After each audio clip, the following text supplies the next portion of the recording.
Like it or not, the discs in this set came closest to the sound of the original UK 45s, as you're likely to get. The team, which produced this singles collection in 2019, went to great pains to replicate the energy and excitement of the original discs. But between the original releases and this set, there were two other singles collections which took a very different approach. In this video, I'll be taking a close look at both the 1976 and 1982 singles collections and find out how they measure up to this set and if they deserve a place in your collection.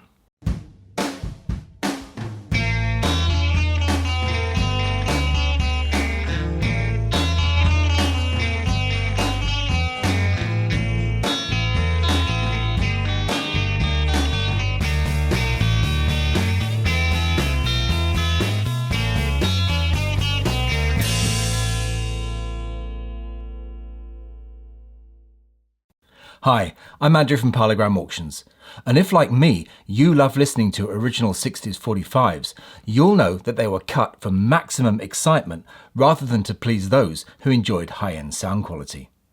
When it was first released in 2019, the sound of the singles in this box set came as something of a shock to those who'd never heard the originals and were familiar only with the sweetened sound of modern masterings. It's a popular myth that EMI never deleted any of the Beatles singles. However, like many Beatles myths, that's not entirely true. According to EMI's catalogue from June 1967, 6 of the group's 14 singles up to that point were no longer available to order from EMI. They were Love Me Do, Please Please Me, Can't Buy Me Love, I Feel Fine, and surprisingly, Paperback Writer, which was just 1 year old at that time. They were joined in 1968 by She Loves You and Ticket to Ride, followed by A Hard Day's Night and Hello Goodbye in May 1969. Oddly though, Paperback Writer was reinstated in 1970. The end of the Beatles' contract with EMI on the 27th of January 1976 was the green light for EMI to start revitalising the group's back catalogue, and their first step was to relaunch the singles. So on the 6th of March 1976, all 22 7-inch singles were officially re-released, together with a special debut issue on 45 of Yesterday. EMI's timing was spot on, as all 23 singles immediately re-entered the UK charts. In fact, at one point, they were all somewhere in the top 100, with 6 making it into the top 50, and Yesterday made it all the way to number 8. Initially, the singles were not issued as a box set, but were intended to be retailed individually from this large yellow point-of-sale display box. The box came dealer-ready with promotional material in the form of 2 banner posters, pointing out that all of the Beatles singles were available here. The singles themselves were all housed in these generic green card picture sleeves, with a photo of the group on the back. For some reason, EMI's art department could only find 4 different photos of the Beatles for 22 singles. This early shot was used for the covers from Love Me Do to A Hard Day's Night. I Feel Fine to Yellow Submarine got this 1966 shot from the Paperback Writer promo shoot. Strawberry Fields to Lady Madonna used this one taken during the Strawberry Fields promo film. And this rather mournful shot from April 1969 was used for Hey Jude to Let It Be. All of the record labels from Love Me Do to Lady Madonna employed the standard black and silver parlophone design, with the single EMI box logo and EMI Records worded rims. Hey Jude to Let It Be used the correct Apple labels, albeit of a lighter shade than the originals. Next, the singles were put together as a limited edition yellow box set, and then as a 24-disc box set through EMI's World Records mail order division, which also included the Yesterday and Back in the USSR singles. Fast forward 6 years to 1982, and with the unexpected chart success of the movie medley and 20th anniversary release of Love Me Do, EMI felt the time was right for a refresh of the singles collection. Following the same design as the 1978 LP box and the previous year's EPs collection, this 26-disc set hit the shops on the 6th of December 1982. This set added 2 additional singles. the curious Sgt. Pepper's Lonely Hearts Club Band with a Little Help from My Friends, backed with Day in the Life from 1978, and the surprise hit of the year, Movie Medley. Unlike the 1976 set, a lot of effort had gone into producing the picture sleeves for the discs in this set, which were a real highlight of this collection.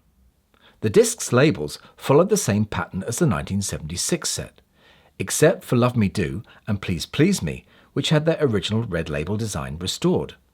Unlike the 2019 set, there was no informative booklet here, just a folded paper sheet detailing each single's release date, commencement of recording, and highest chart position. Given the catalogue number BSC1, this set was not like the last one mail order only, but was readily available in all good record shops. Okay, let's dig a little deeper into these sets and find out some of the differences between them. Many of the singles in the 1976 and 1982 sets were recuts. The 1976 set is basically half and half, with 23 original first pressing cuttings to 21 recuts. The 1982 set is more recut heavy, with just 9 original 1960s cuttings against 35 recuts. So the 1976 set comes out on top for originality. Neither of those two sets used the original single mixes of Love Me Do or Please Please Me, as the original cutting tapes for both had been binned way back in 1963. The 2019 set does include the original Love Me Do mix, albeit dubbed from an original vinyl copy. The earlier sets also cheat a little as they have clear fold-downs of the stereo mixes of Yellow Submarine and All You Need Is Love, which is given away by the fact that it's 10 seconds shorter than the 1967 pressing. I suspect a couple of the others, such as Strawberry Fields, Penny Lane and Lady Madonna, were substituted too. As far as vinyl quality is concerned, the weight of the discs in both sets is pretty even, at around 36 grams apiece. The discs in the 2019 set, incidentally, weigh in at around 42 grams each. However, all sets have some quality control issues. The vinyl in the 1976 set does suffer from blemishes, most likely caused by being pressed on recycled vinyl. The vinyl on the 1982 set is better, and its biggest issue is little more than some untrimmed edges. Even the 2019 set isn't perfect, as a number in mine, and I think in many other sets, are warped. Okay, what about sound quality? Let's now take a look at one of the most iconic 45s, I Want to Hold Your Hand, and see how its sound quality compares across the three sets. The original UK 1963 45 sounds amazing. It's full of energy and excitement, which I haven't heard replicated on any pressing since. The top waveform here shows a recording of the original 1N cutting. In this chart, the blue area represents the waveform of the audio, and the orange spectrograph behind it shows the frequencies. The stronger the orange colour, the greater the volume is present in that frequency. As you can see, it's full and dynamic with good high-end detail towards the top of the graph. Below it is a recording of the -2 recut, which is used on both the 1976 and 1982 sets. Although just as dynamic as the one above, there appears to be some sort of shelf in the high-end range, around 16K, which affects the high mids, not in a huge way, but it is noticeable. The 2019, on the other hand, replicates almost exactly the characteristics of the 1963 cutting, which would have been perfect if my copy hadn't been warped. It's tough to find a winner between the 1976 and 1982 sets. The 1976 set sounds a shade more dynamic, and that, coupled with more original cuttings, gives it the edge over the 1982. However, those covers are a big turn-off. The 1982 set is a much more attractive package, with its well-designed picture sleeves and the bonus of 2 extra singles. However, although flat, most of the vinyl in the 1982 set is quite noisy.